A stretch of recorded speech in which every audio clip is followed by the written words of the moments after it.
नहीं चल सकते, फिर सेकंड मेथड ही आपको लगाना पड़ेगा, और वो वही स्टूडेंट लगा पाएगा जिसको याद होगा। अब ये आपका आ गया कंबाइंड मीन। देखो फर्स्ट ग्रुप का N1 दिया हुआ है, सेकंड ग्रुप का N2 दिया हुआ है। इस क्वेश्चन को पढ़ो आप, कौन पढ़ रहा था क्वेश्चन? सुनैना? खुशप्रीत है? खुशप्रीत? जिसका नाम लेती हूँ फटाफट लेफ्ट कर जाता है, मुझे पढ़ना ना पड़े। हर्ष आप पढ़ोगे? हर्ष देखा, नाम लेते ही आउट हो जाते हैं बच्चे। परवीन? कौन पढ़ेगा वॉलेंटियर? इस क्वेश्चन को कौन रीड करेगा? क्वेश्चन रीड करना है बेटा, अब समझाऊंगी तो मैं ही, घबरा क्यों रहे हो? Gagandeep, very good. गगनदीप आप पढ़ो। From a group containing 100 observations, the arithmetic mean and standard deviation are 8 and under root 10.5. For 50 observations selected from these 100 observations, the mean and the standard deviation are 10 and 2 respectively. Find the arithmetic mean and standard deviation of the other half. अब देखो आपको 100 लोगों का mean भी दिया हुआ है, standard deviation भी दिया हुआ है, उसमें से 50 का अलग दिया हुआ है, बाकी 50 का आपने निकालना है। तो अगर आप दो ग्रुप बना लो, देखो ग्रुप 1 एंड ग्रुप 2, तो दोनों ग्रुप में आपके 50-50 लोग हो गए, टोटल लोग हो गए 100। अब 100 का आपको अर्थमेटिक मीन दिया हुआ है, यानी कि x बार 1 2 दिया हुआ है, और स्टैंडर्ड डेविएशन दिया हुआ है, यानी कि स्टैंडर्ड डेविएशन 1 2 दिया हुआ है। x बार 1 दिया हुआ है, स्टैंडर्ड डेविएशन 1 दिया हुआ है, x बार 2 निकालना है, स्टैंडर्ड डेविएशन 2 निकालना है। यहां तक समझ आ गया है सबको? किसी को कोई डाउट है इस यहां तक के लिए? तो नो बोलिए। Ma'am. No ma'am. Good. Please repeat that. अब हमने नो सबसे मैम। पहले अब हमें फॉर्मूला पता है x1 2 का, n1 x1 bar plus n2 x2 bar upon n1 plus n2। अब हमें ये पता है x1 2 बार 8 है, n1 भी पता है हमें, और उसका x1 बार भी पता है, n2 भी पता है, x2 बार नहीं पता, n1 n2 पता है। इससे हम x2 बार निकाल लिया हमने, 6 आ गया। यहां तक क्लियर हो गया सबको? यहां तक कोई डाउट? मैम नो रिपीट कर दो, आप कट हो रही थी। हाँ, हाँ जी। मैम रिपीट कर दो। देखो बेटा, आपको कंबाइंड अरिथमेटिक मीन पता है 8 है, ठीक है, यस मैम। और हमें उसका फॉर्मूला भी पता है, n1 भी 50 है, n2 भी 50 है। वैल्यूज रख दो, x1 बार की वैल्यू 10 रख दो, और इसको सॉल्व कर लो तो x2 बार निकल आएगा 6, यानी कि सेकंड का जो मीन इसने पूछा था उसका आंसर 6 आ जाएगा। Okay ma'am. ठीक। अब हमने स्टैंडर्ड डेविएशन लेना है।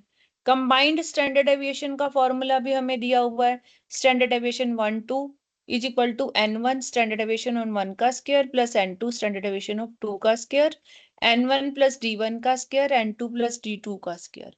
अब d1 क्या है? अभी मैंने आपको बताया d1 क्या है, मीन का डेविएशन उसके उससे कंबाइंड मीन से। तो मीन है आपका 10 पहले का, और उसका 8 से डिफरेंस निकालोगे 2 आ गया। दूसरे का मीन आपका 6 है, उसका डिफरेंस निकालोगे -2 आ गया।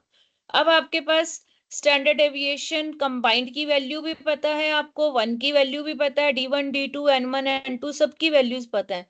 सिर्फ किसकी वैल्यू नहीं पता आपको? स्टैंडर्ड डेविएशन ऑफ 2 की वैल्यू नहीं पता। उसकी वैल्यू हम निकालेंगे सारी इक्वेशन सॉल्व करके। कर लोगे ये सॉल्व?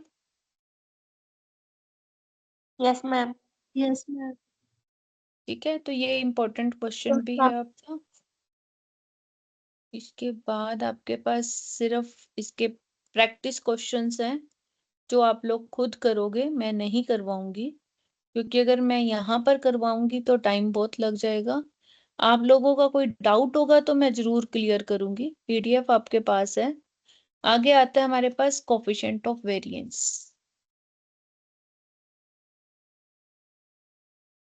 हाँ जी, किसको बोलूं पढ़ने के लिए? आकाशदीप, पढ़ोगे आप?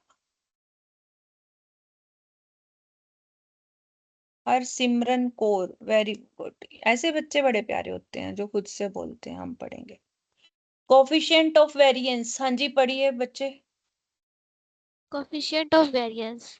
The relative measure of dispersion based upon standard deviation is called coefficient of variation.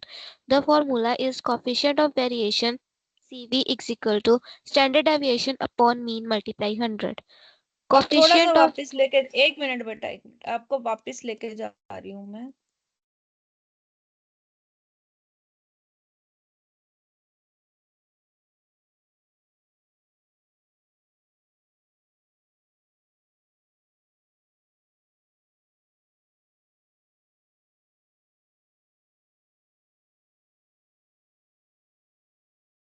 कोई भी चीज छूटनी नहीं चाहिए ना। अब यहाँ देखो, इसने अलजेब्रिक में क्या कहा था, एब्सोल्यूट और रिलेटिव वैल्यूज, यही लिखा था ना। Yes, ma'am.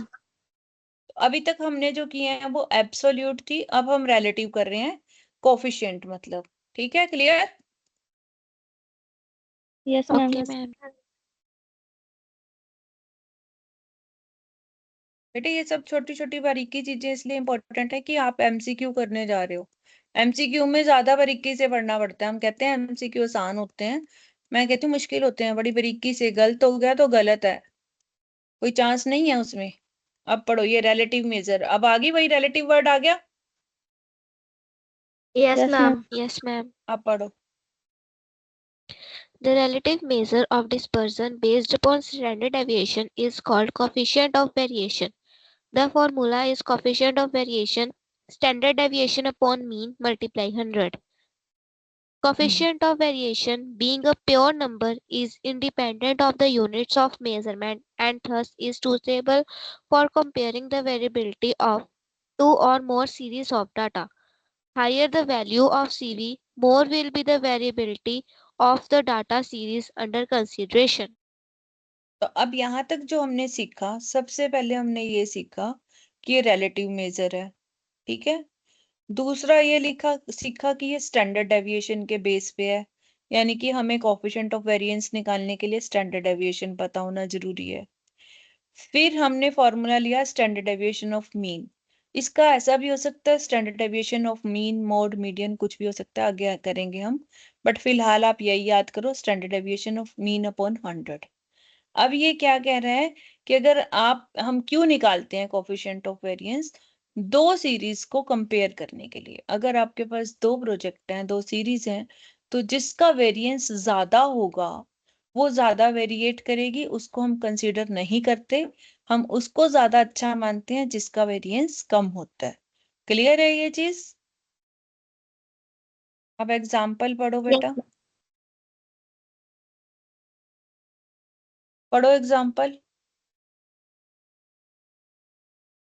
From some financial statistics, it is found that the monthly average electricity charges were 2400 and as the standard deviation 120.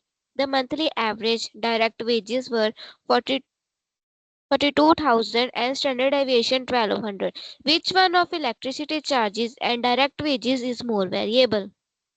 अब देखो इलेक्ट्रिसिटी चार्जेस का एवरेज क्या है, 2400, और standard deviation 120। 120 upon 2400 into 100, 5% variation आ गया कोफिशिएंट ऑफ वेरिएंस। और direct wages का Yes, ma'am. Coefficient of variance 2.9 आ गया। तो अब कौन सी चीज ज्यादा वेरिएबल है? देखो किसका वेरिएंस ज्यादा है, 5% वाला ज्यादा है ना। Yes, Yes, ma'am. Yes, ma'am. तो इलेक्ट्रिसिटी चार्जेस ज्यादा वेरी करते हैं, हमारे वेजेस सेम रहते हैं। ठीक है। If the mean in the series 10 and it's coefficient of variance आपको उल्टा दिया हुआ है, तो फॉर्मूला निकाल सकते हो। अब जब आपको फॉर्मूला याद हो तो वैल्यूज लिख के आप निकाल सकते हो। ओके। Yes, ma'am. अब यहाँ पर आपको कुछ प्रॉपर्टीज दी हुई हैं, ये याद कर लो। प्रॉपर्टीज ऑफ स्टैंडर्ड डेविएशन, हाँ जी पढ़ो। अभी कोई और पढ़ेगा आप में से? नेक्स्ट कौन पढ़ेगा? सुनैना, गगनदीप, हरप्रीत, हरसिमरन, इन सब ने अपनी मर्जी से पढ़ा है। Very good. प्रीति आप पढ़ो बेटा। प्रॉपर्टीज Ma'am, पढ़ो standard. properties of standard deviation. Standard deviation is interdependent of change of origin. For example, standard deviation of 3, 4, 10, 19 will be same as that of 5, 6, 12, 21. Here, 2 has been added to each term of the first series to get the second series, but standard deviation remains same. ठीक है, तो इसका मतलब independent होता है, जरूरी नहीं है कि हाँ वो अलग हो, सीरीज चेंज कर दी तो स्टैंडर्ड डेविएशन चेंज हो जाएगा, नहीं वो सेम ही रहेगा। आगे चलो। Standard deviation is not interdependent of change of scale. For example, standard deviation of 2479 is half of the standard deviation of 4, 8, 14, 18 and as term are half of the later series. अब ये आपका question बनता है, देखो ये independent था change of origin, हमने origin change कर दिया, सब में दो दो ऐड कर दिए, तो स्टैंडर्ड डेविएशन सेम रहा। लेकिन अगर हमने स्केल चेंज कर दिया तो वो सेम नहीं रहेगा, जैसे हमने सभी वैल्यूज को डबल कर दिया तो स्टैंडर्ड डेविएशन सेम नहीं रहेगा।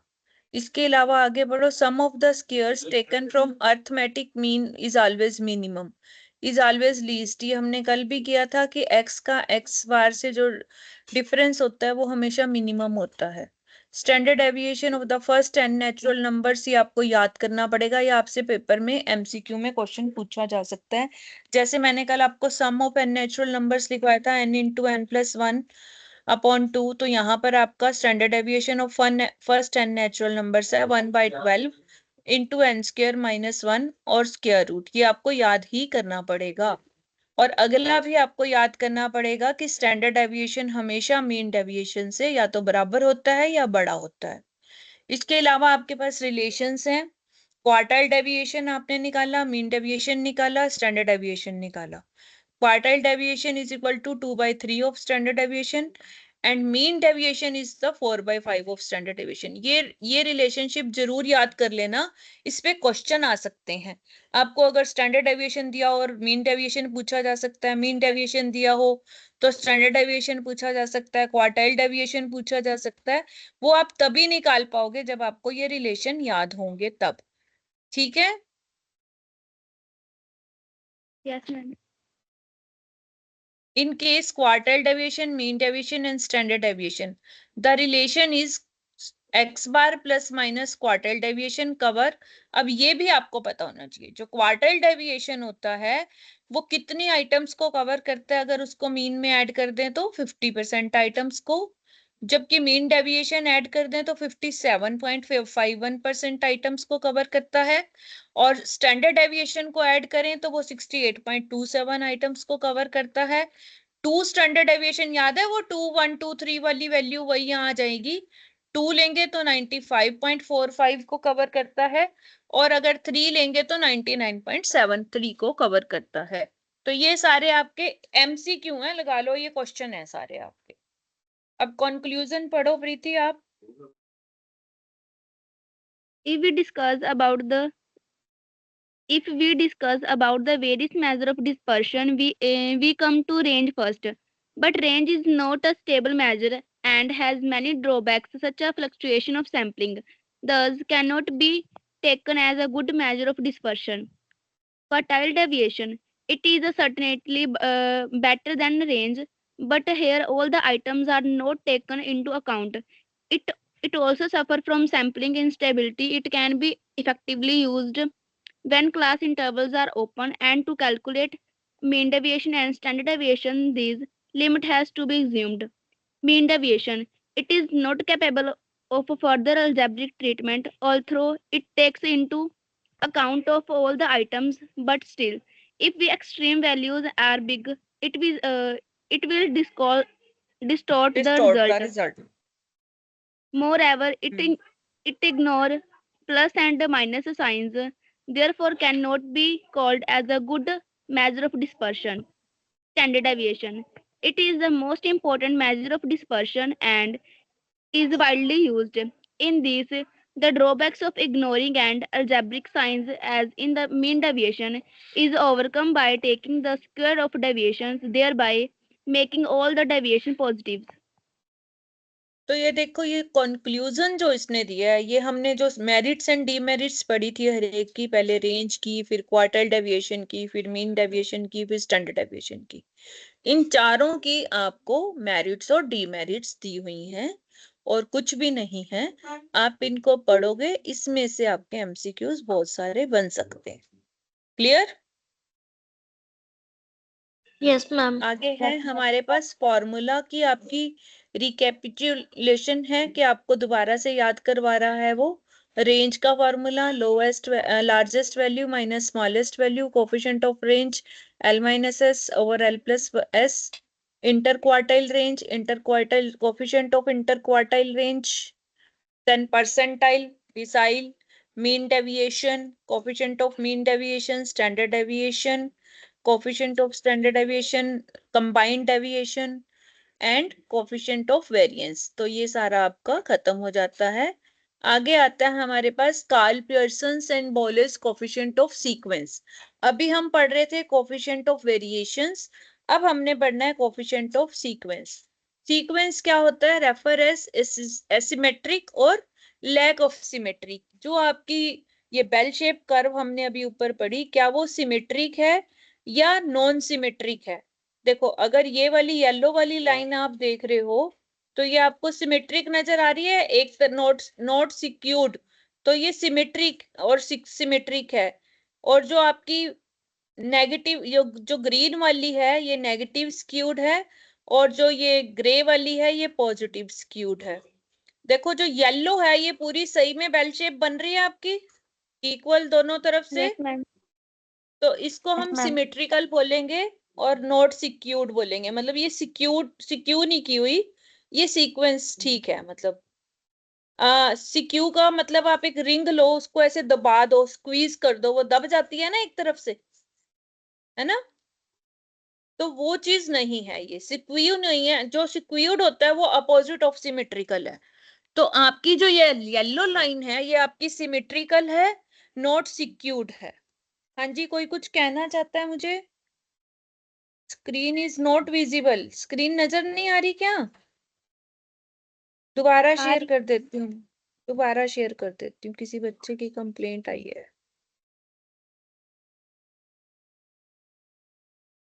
अब ठीक है बेटा, नजर आ रही है स्क्रीन सबको?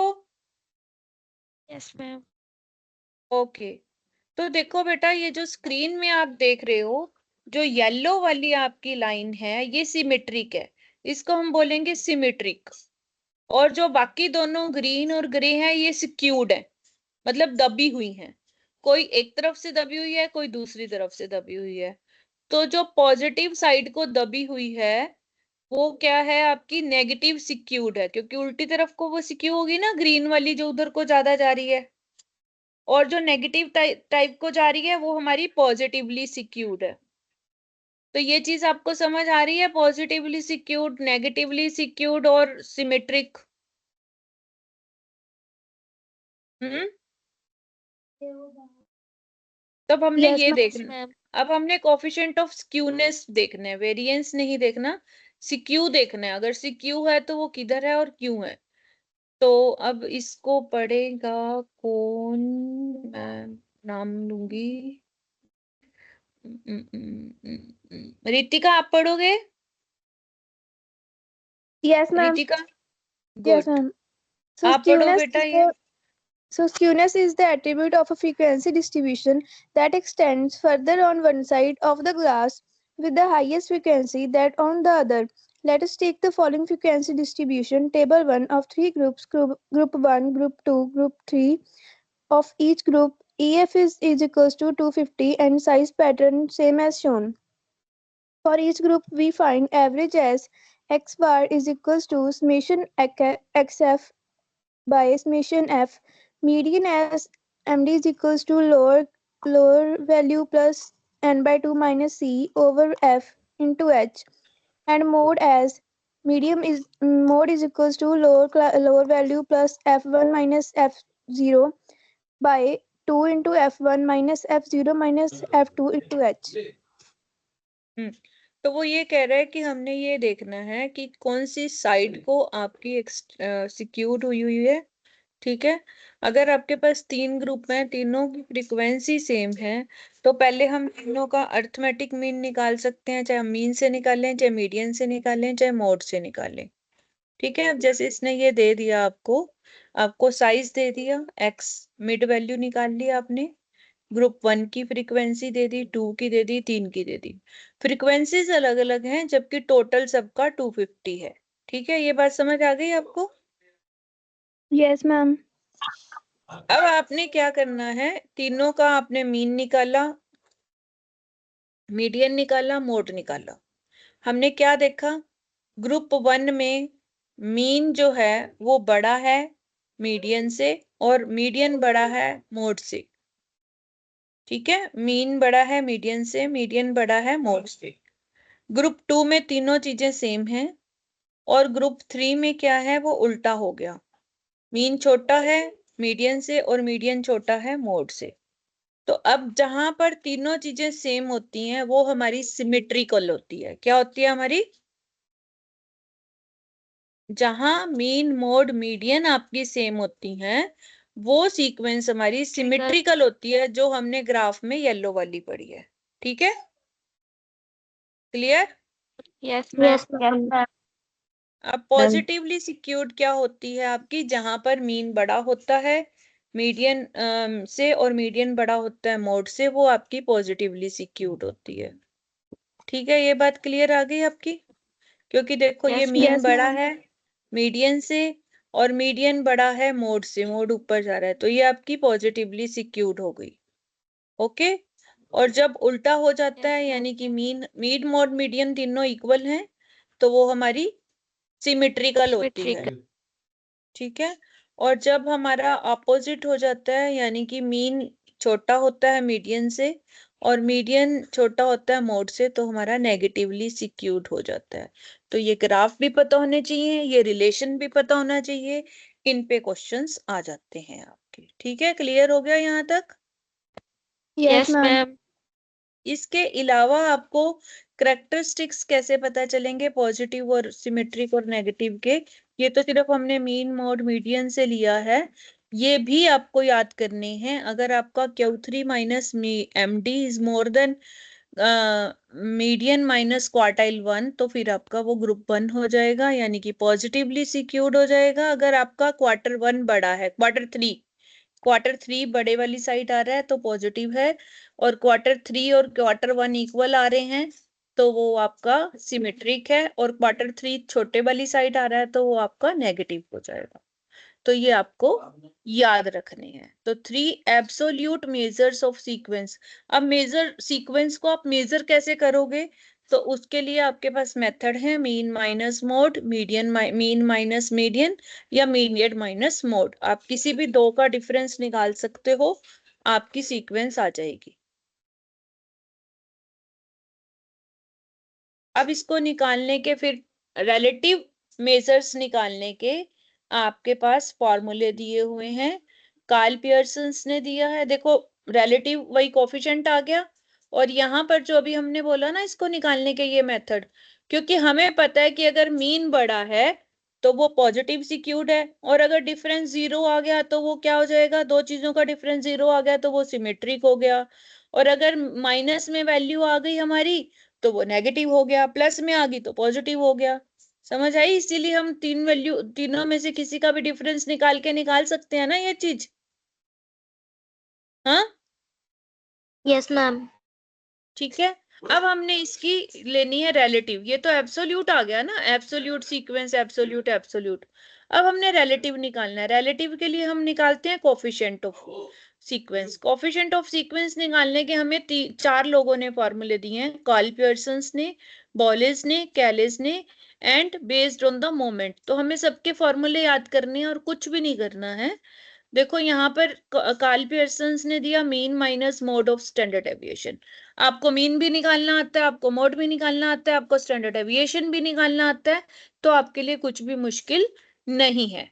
अगर आप मीडियन से निकालना चाहते हो मोड की बजाय, तो आप ये वाला फॉर्मूला लगाओ, 3 into mean minus median.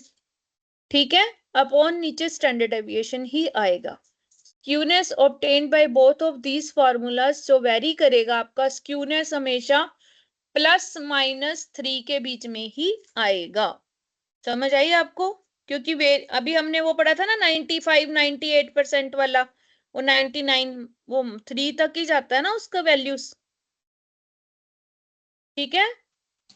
Yes, ma'am. और 68% हमारी +1 -1 के बीच में थी, तो ज्यादातर +1 -1 के बीच में रहती हैं, पर ज्यादा से ज्यादा जा सकती हैं तो +-3 तक जा सकती हैं।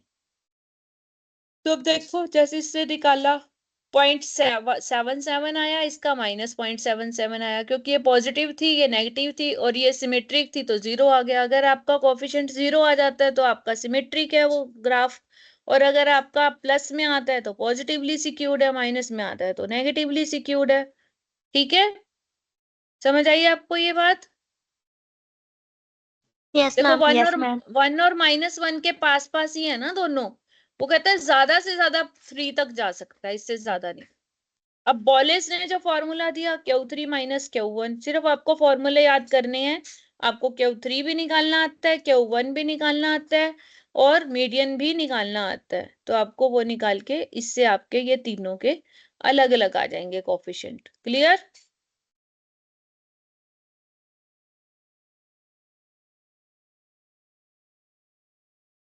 कैलिस ने फिर परसेंटाइल से दे दिया या डिसाइल से दे दिया, तो आपको सिर्फ फॉर्मूले मतलब कार्ल पियर्सन से मीड मोड मीडियन से दे दिया, और बॉलेस ने उससे दे दिया हमें क्वार्टाइल से, कैलिस ने परसेंटाइल और डिसाइल से दे दिया।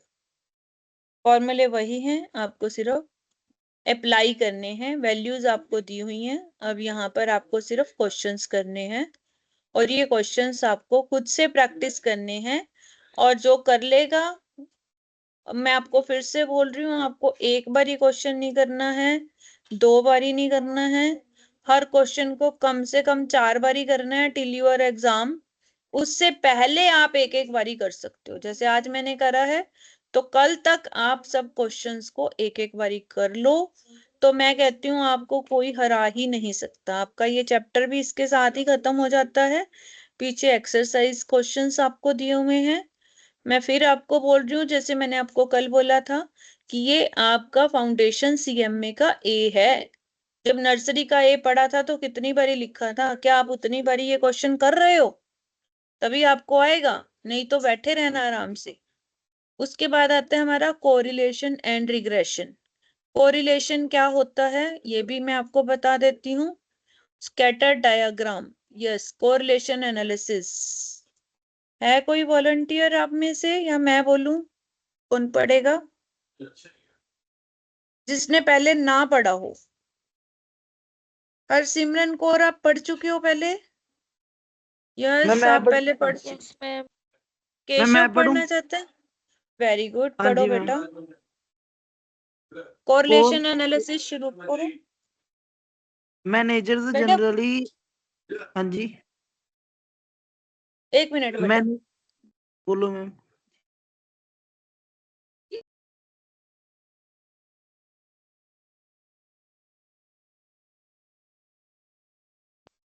अब पढ़ो बेटा। पढ़ता हूँ ma'am, 1 minute he. Managers generally assess the nature and degree of a relationship between variables.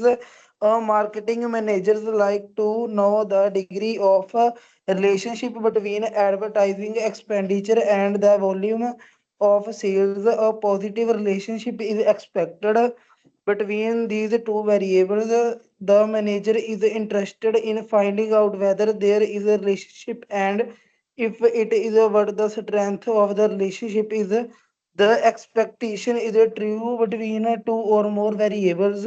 Correlation analysis help in the regard, and correlation coefficient helps the managers to know the degree of relationship between the variables. According to AM, mutual correlation is defined as an analysis of the correlation between two or more variables.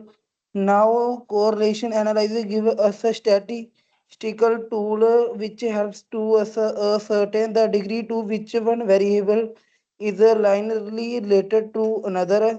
Remember, for only linear relationship, this correlation analysis offer us help to find out degree of association for other sorts of relationship between variables. This will not all business units in this world make estimate of the future variable on the basis of historical happenings or as follows. अब देखो इससे हमने क्या पढ़ा, वो ये कहता है कि दो वेरिएबल्स के बीच में जब हमने रिलेशन निकालना हो तो उसको हम कोरिलेशन बोलते हैं। जैसे आप एडवर्टाइजमेंट पे खर्चा कर रहे हो, एक बिजनेसमैन एडवर्टाइजमेंट कर रहा है और वो ये देखना चाहता है कि इस एडवर्टाइजमेंट से मेरी सेल्स कितनी बढ़ती हैं, तो वो उन दोनों के बीच में रिलेशन हो गया कि कितना खर्चा करने से कितनी सेल बढ़ेगी। अगर वो रिलेशनशिप कैसा होना चाहिए, पॉजिटिव होना चाहिए कि एडवर्टाइजमेंट कर अगर मैं 4 गुना बढ़ा रही हूँ तो मेरी सेल भी 4 गुना बढ़ रही है, तो वो पॉजिटिव रिलेशनशिप हो गया। Manager is interesting to whether the relationship true or more variables. देखो कोरिलेशन एनालिसिस हमें हेल्प करता है डिग्री ऑफ रिलेशनशिप निकालने में भी। अब जो रिलेशनशिप की होनी चाहिए जिससे हम डिसीजन ले सकते हैं वो लीनियर होनी चाहिए। अगर नॉन लीनियर कोरिलेशन है तो उसका हम डिसीजन उससे नहीं ले सकते, उससे हमें कोई आउटपुट नहीं मिलेगी। तो अब देखो हम ये कैसे निकालेंगे, व्हाट हैज एक्चुअली हैपेंड, क्या हुआ, what is to be estimated, हमने क्या एस्टिमेट लगाया था, is there any relationship between the green and black box, if there is relationship what is that, how much is strength of relationship, knowledge of regression and correlation, answer these questions कि क्या इन दोनों में कोई relationship है, अगर है तो कितना है और कैसे है, किस तरह से आप उसे डिफाइन कर सकते हो। तो उन सबको पढ़ने से पहले हमें ये पता होना चाहिए कि कोरिलेशन कितनी तरह का होता है। 3 तरह का होता है, positive and negative, simple and multiple, partial and total. तो अब हम पढ़ेंगे टाइप्स ऑफ कोरिलेशन। इसको कौन पढ़ेगा? ज्योति आप पढ़ोगे? गुरप्रीत, वेरी गुड, गुरप्रीत आप पढ़िए। Yes, ma'am. Type of correlation. There are 3 important type of correlation which are discussed as under. First, positive and negative correlation. Correlation between two variables, positive or negative, depends on the direction in which the variable moves. Positive or direct correlation. If the two variables move in the same direction with an increase in one variable, the other variable also increase, or with a fall in one variable, the other variable also falls. The correlation is said to be the positive. Negative or inverse correlation. If the two variables move in opposite direction, example, with the increase in one variable, the other variable decrease, or with the fall in one variable, the other variable rises, the correlation is said to be negative or inverse. Hmm, Ma'am, पढ़ो मैं पढ़ो पूरा explain करो बच्चों। नहीं बेटा पूरा पढ़ो फिर एक्सप्लेन करना, गुड, अच्छी बात है। simple and multiple correlation. Simple correlation. When there are only two variables and the relation is studied between those two variables, it is the case of simple correlation. Relationship between height and weight, price and demand, or income and consumption, etc. are example of simple correlation. Multiple correlation. When there are more than two variables and we study the relationship between one variable and all the other variables take together, then it is the case of multiple variables. Suppose there are 3 variables, 1, 2, 3. We can study the multiple variables between A and B and C taken together, or between B and A and C together, etc. It can be denoted as correlation of 1, 2, 3 or correlation of 3, 1, 2. ठीक है, आगे पढ़ो। Partial and total correlation. Partial correlation. When there are more than कब change कर When there are more than two variables and the relationship between any two of the variables is studies assuming other variables are constant, it is the case of partial correlation. This in fact is an extension of multiple correlation. Suppose we study the relationship between rainfall and crop without taking into consideration the effect of the inputs like fertilizers, seeds and pesticides, etc. Pesticides. This will be a case of partial correlation. Second, ma'am. Symbolically, if x, y, z are three variables, then partial correlation between x and y, including z, will be given by correlation of x, y into z. Similarly, x correlation between x, z, and y, and correlation between y, z and x are possible. Total correlation. When the correlation among the variables under studies work out, taking off the time, it is called total correlation. देखो हमने 3 type पढ़े, positive and negative. Positive का मतलब, हाँ करो बेटा करो। Positive और नेगेटिव। पॉजिटिव कोरिलेशन वो होता है जिसमें कि जो दो वेरिएबल होते हैं वो सेम डायरेक्शन में मूव करते हैं। अगर एक इंक्रीज हो रहा है तो दूसरा भी इंक्रीज हो रहा है। लाइक हम इसमें एग्जांपल ले सकते हैं कि कोई भी वो होगी, कोई भी ऐसे अगर हम ग्राफ पे एक्सप्लेन करते हैं, जैसे एक्स एक्सिस के जो पॉइंट होंगे वैसे ही वाई एक्सिस के इंक्रीज होंगे। जैसे कि अगर इनकम इंक्रीज होएगी अपने, तो अपनी कंजम्पशन भी इंक्रीज होएगी। Very good, very good. और नेगेटिव और इनवर्स कोरिलेशन वो होता है मैम जिसमें कि दो वेरिएबल होते हैं वो अपोजिट डायरेक्शंस में, अगर एक इंक्रीज हो रहा है तो दूसरे वाला डिक्रीज होएगा। For example price and demand. Price and demand, अगर प्राइस इंक्रीज होगा तो डिमांड कम होगी। Very good, excellent, clapping for. Ma'am आगे भी कर दूं? हाँ करो बेटा, वेरी गुड।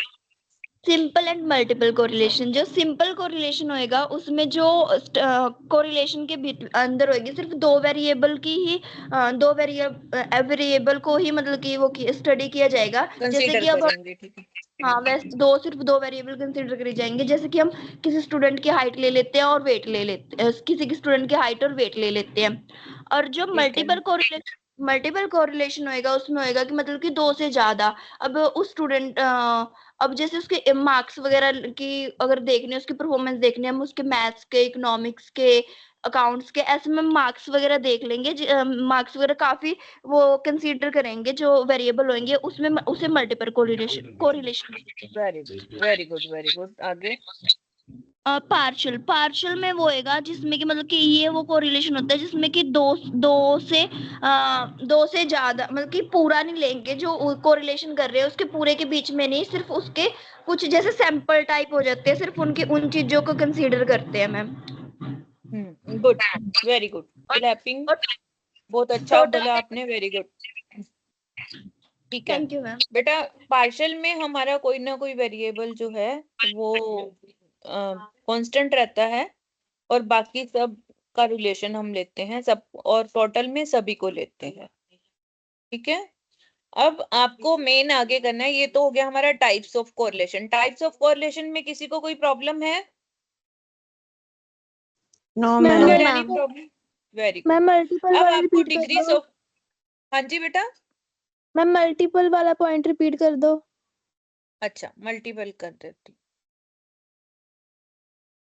मल्टीपल कोरिलेशन में वो कहता है आपके पास दो से ज्यादा वेरिएबल हैं। सबसे पहले तो आपको ये देखना है मल्टीपल का मतलब यही है दो से ज्यादा है। सपोज 3 वेरिएबल है आपके पास, 1 2 एंड 3, ए बी एंड सी। आपको उनको इकट्ठा लेना है। तो हम कैसे कर सकते हैं? ए आपने ले लिया, बी और सी को टुगेदर लेना है। उसमें से हम दो को इकट्ठा ले रहे हैं, एक को उसके साथ कंपेयर कर रहे हैं। जैसे हम प्राइस का रिलेशन लें डिमांड और सप्लाई के साथ, तो डिमांड और सप्लाई को हमने अलग कर दिया और उन दोनों का रिलेशन हम प्राइस से ले रहे हैं, तो 1.23 हो गया। या हम एक को मतलब कोई एक कंपोनेंट को लग लेंगे, फिर उसको हम लेंगे बाकी दोनों के साथ रिलेशन निकालेंगे। 3.12 यानी 3 का रिलेशन 1 के साथ भी देखना है, 2 के साथ भी देखना है। ठीक है। Yes, ma'am. Thank you. अब हमने करना है डिग्री ऑफ कोरिलेशन। तो डिग्री ऑफ कोरिलेशन के लिए सबसे पहले आपको ये बात याद रखनी है कि कोरिलेशन हमेशा +1 और -1 के बीच में ही लाई करता है। ना तो वो -1 से नीचे जा सकता है, ना वो 1 से ऊपर हो सकता है। कोरिलेशन अगर आर आपका -1 और +1 से बाहर आ रहा है या ज्यादा या कम आ रहा है, इसका मतलब आपका क्वेश्चन गलत है। ठीक है। उसके बाद हम उसकी लिमिट्स लेते हैं। जैसे हमने हमारा आर आ गया +1, +1 का मतलब है perfect positive correlation. Perfect positive correlation का मतलब क्या होता है कि अगर आपकी एक चीज डबल हो रही है तो दूसरी भी डबल हो जाएगी, एक चीज 4 टाइम्स बढ़ रही है तो दूसरी भी 4 टाइम्स बढ़ जाएगी।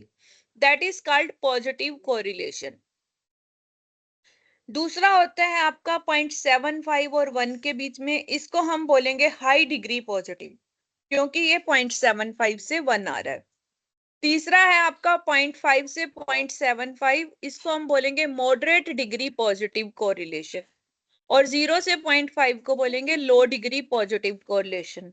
और अगर आपका आर 0 आ रहा है तो नो कोरिलेशन, कोई मतलब लेना देना नहीं है कि हाँ जी आपके मार्क्स ज्यादा आ रहे हैं क्योंकि बारिश ज्यादा हुई, तो इसका कोई लेना देना नहीं है, वो आर आपका 0 आएगा। अब इसी को अपोजिट ले लो, 0 से -0.5 लो तो लो डिग्री नेगेटिव हो गया, 0.5 से -0.5 से -0.75 लो तो मॉडरेट डिग्री नेगेटिव हो गया, -0.75 से -1 लो तो हाई डिग्री नेगेटिव हो गया, और -1 लोगे तो नेगेटिव कोरिलेशन आ जाएगा। नेगेटिव कोरिलेशन मतलब जितना आपकी एक चीज बढ़ेगी उतनी दूसरी नीचे आ जाएगी। क्लियर हो गया ये चीज? Yes, ma'am. Yes, ma'am. अब हमने देखना है कि कोरिलेशन को हम रिप्रेजेंट कैसे करते हैं। तो इसको भी हम दो तरह से, एक हम निकालते हैं वैल्यूज और दूसरा हम इसको ग्राफिकली रिप्रेजेंट करते हैं, जिसको हम बोलते हैं स्कैटर डायग्राम। क्या बोलते हैं? हाँ जी, Scattered हाँ diagram. Scatter diagram. और स्कैटर डायग्राम आपका पेपर में आ सकता है, आपको डायग्राम दिया होगा, उसको देख के आपने बताना होगा कि कौन सा कोरिलेशन दिखा रहा है। अब देखो जैसे ये 1 डॉट डॉट डॉट आपका ऊपर जा रहा है, जितना x बढ़ रहा है उतना ही y बढ़ रहा है, तो ये आपका लीनियर लाइन बन रही है ऊपर की तरफ, ये आपका बनेगा perfect positive correlation supply curve. दूसरा आपका डिमांड कर्व बढ़ रहा है, जैसे जैसे x की वैल्यू बढ़ती जा रही है तो y की कम होती जा रही है, तो ये हो गया आपका परफेक्ट नेगेटिव कोरिलेशन। ठीक है, यहां तक समझ आ गया? तो Yes, अब ma'am. आपका पेपर में क्या आ गया, ये ग्राफ दिया होगा, आपको आर की वैल्यू पूछी होगी, तो इसमें आपकी आर की वैल्यू 1 है और इसमें आपकी आर की वैल्यू -1 है। अब मैं नेक्स्ट दिखाती हूँ आपको। देखिए ये है लो डिग्री पॉजिटिव, ऊपर को जा रहा है तो पॉजिटिव हो गया ना, लेकिन कोई किधर कोई किधर कोई किधर, तो इसको हम बोलेंगे लो डिग्री पॉजिटिव। क्या बोलेंगे? Low degree positive. अब ये नीचे को आ रहा है Positive. लेकिन बिल्कुल वैसा ही है आगे पीछे, तो ये लो डिग्री नेगेटिव। ये बात क्लियर हो गई? Yes, ma'am. अब Yes, आगे ma'am. देखो, अब ये देखो सर्कल ही बन गया, ये नो कोरिलेशन, इसमें कोई कोरिलेशन नहीं है। क्लियर हो गया? तो ये 4-5 तरह के आपके बनेंगे। अब इसके एडवांटेजेस, हाँ जी आप ही पढ़ो बेटा, कौन पढ़ रहा था? एडवांटेजेस एंड डिसएडवांटेजेस पढ़ो बच्चे। Gurpreet Yes, ma'am. पढ़ो बेटा advantages and disadvantages. Ma'am screen नहीं शो हो रही। करते हो।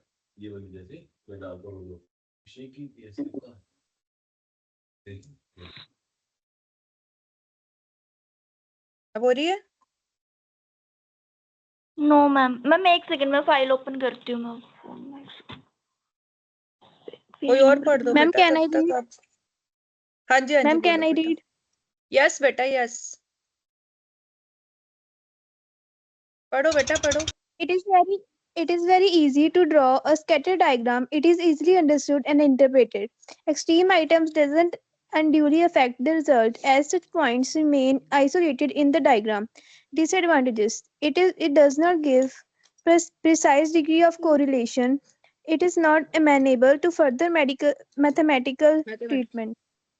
तो ये डिसएडवांटेज देखो ऑलमोस्ट हर एक में आ रही है। एक आधे में था कि हम फर्दर मैथमेटिकल ट्रीटमेंट कर सकते हैं इससे, और इसमें प्रिसाइज डिग्री नहीं आ रही। एडवांटेजेस ये है कि आसान है, अंडरस्टूड है, देख के समझा जा सकता है, और एक्सट्रीम वैल्यू से इफेक्ट नहीं हो रहा। अब हम निकालेंगे इसकी एब्सोल्यूट वैल्यू।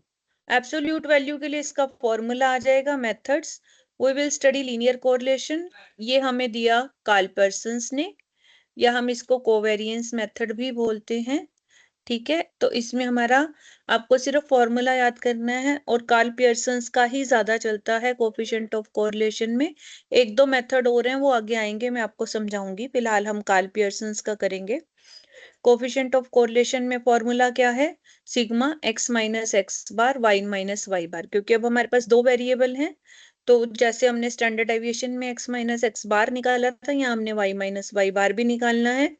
नीचे दोनों का स्क्वायर रूट, सिग्मा का स्क्वायर करके उसका स्क्वायर रूट। तो फॉर्मूला दूसरा बनता है आपका X minus X bar Y minus Y bar upon N into standard deviation of X and standard deviation of Y. आप किसी भी मेथड से निकाल सकते हो, मेथड आपको सारे याद होने चाहिए, पेपर में कोई वैल्यू भी दी जा सकती है। स्टैंडर्ड डेविएशन ऑफ एक्स भी आपको पता है, स्टैंडर्ड डेविएशन ऑफ वाई भी पता है। हाँ बेटा बोलो, एक मिनट बेटा।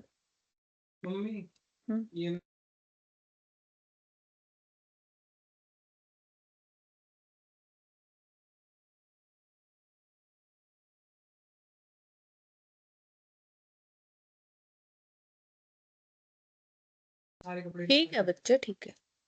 हाँ जी बेटा, सॉरी। तो ये आपका फॉर्मूला आ गया, आपको फॉर्मूला ही याद करना है, और उसके बाद करनी है प्रैक्टिस। तो बेटा फॉर्मूला के लिए मैं आपको फिर बोलूंगी, जितने फॉर्मूलाज दिए हुए हैं अपने 1 या 2 पेज बनाओ, शीट्स बनाओ, और अपने रूम में सामने पेस्ट कर लो, और फिर प्रैक्टिस करो। ये दो ही तरीके हैं फॉर्मूले याद करने के और उसको याद रखने के। ठीक है, पेपर में फॉर्मूला बेस्ड क्वेश्चन आ जाते हैं, क्योंकि x माइनस एक्स बार को हम कोवेरिएंस बोलते हैं, covariance of x and y। ठीक है, ये याद रखना आप। तो ये हमारा कार्ल पियर्सन्स का फॉर्मूला है। डायरेक्ट मेथड से sigma X Y minus sigma X into sigma Y upon N, और इनडायरेक्ट मेथड में x की जगह आपका ले लेगा dx dy, और स्टेप डेविएशन में अगर आपका y है, ओ सॉरी एफ है, फ्रीक्वेंसी है, तो वो आपकी वैल्यू फ्रीक्वेंसी ले लेगी। तो ये सारे तरीके से, जैसे आपने मीन निकाले थे, जिस तरीके से भी आप निकाल सकते हो, जो आपको क्वेश्चन में दिया हो। अब जैसे ये क्वेश्चन आपको दिया हुआ है, देखिए ये आपकी x की वैल्यूज दी हुई है, ये आपकी y की वैल्यूज दी हुई है। आपने दोनों का टोटल किया, x बार निकाला, y बार निकाला, देन x माइनस एक्स बार y माइनस वाई बार। अब आपका फिर वही मैं फॉर्मूला बता रही हूँ कि फॉर्मूला लिखो, फिर देखो हमें क्या क्या निकालना है, फिर उसकी टेबल बनाओ। तो हमें चाहिए x minus X bar into Y minus Y बार, इन दोनों का मल्टीप्लीकेशन चाहिए, फिर इसका स्क्वायर, देन फर्स्ट इस वाले कॉलम का स्क्वायर। ये देखो -3 का स्क्वायर 9 आ गया, -2 का स्क्वायर आपका 4 आ गया। इसका हमने टोटल किया, और then put the values in the formula, nothing else. आपका कोफिशिएंट ऑफ कोरिलेशन 0.81 आ गया। इसको आप क्या लिखोगे? High degree positive correlation. क्या लिखोगे? High अब degree इसने positive. हाँ, अब इस क्वेश्चन को इसने कितने फॉर्मूलाज से किया? देखो, एक से भी किया है, दूसरे से भी किया है, तीसरे से भी किया है। तो आप भी ये सब ट्राई करो, ताकि आपको सारे फॉर्मूले याद भी हो जाए, प्रैक्टिस भी हो जाए, और पता भी चले कि हर एक से सेम वैल्यू आ रही है या नहीं आ रही है। देखो, अल्टरनेटिव मेथड भी दिया है इसने आपको, एक्स वाई एक्स का स्क्वायर, हर मेथड से एक ही क्वेश्चन को कर दिया ना इसने, तो उससे आपको सारे फॉर्मूला भी याद हो गए, मेथड भी याद हो गई, और वैल्यू भी पता चल गई भाई सेम आ रही है। ठीक है, समझ आई आपको ये बात? दूसरा Yes, है, ma'am. अब Yes, ma'am. अब यहाँ आपको Yes, इसने ma'am. एन दे, देखो एन दे दिया, अर्थमेटिक मीन मतलब x बार और y बार दे दिया, स्क्वायर ऑफ डेविएशन यानी वेरिएंस दे दिया आपको दोनों का, और नीचे क्या दे रखा है, sum of deviation of x and y from their respective arithmetic mean. Means ये जो 122 दिया हुआ है ना, ये है x minus X bar into Y minus Y बार, उनकी डेविएशन के डिफरेंस से उनका प्रोडक्ट जो हमने ऊपर निकाला था टेबल में, मैं आपको दिखा देती हूँ क्या था।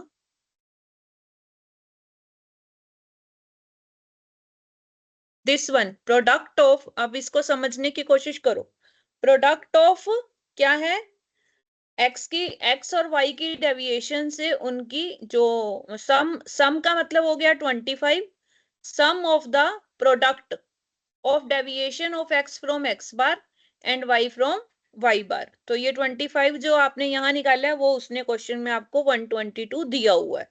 ये बात समझ आई आपको? Yes, ma'am.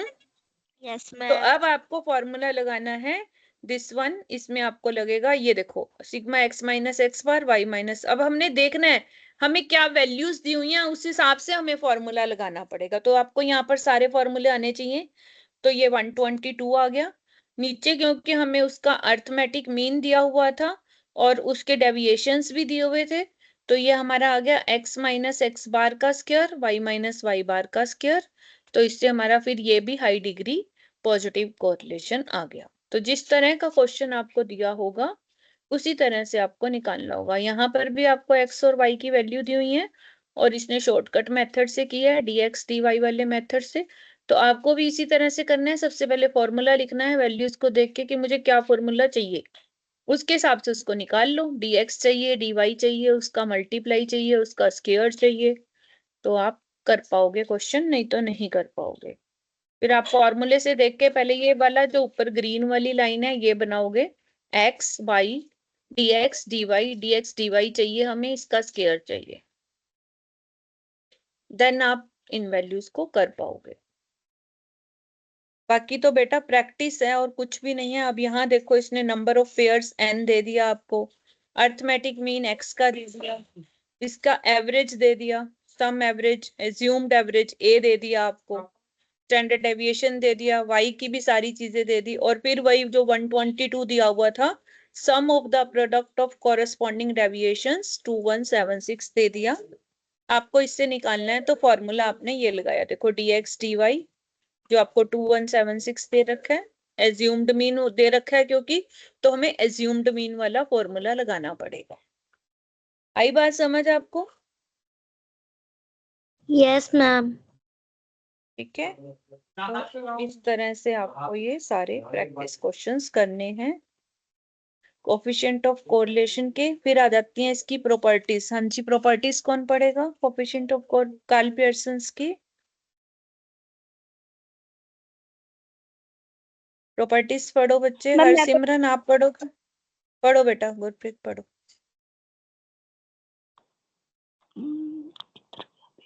प्रॉपर्टी पेज होगा। क्या हुआ बच्चे? मैम एक सेकेंड।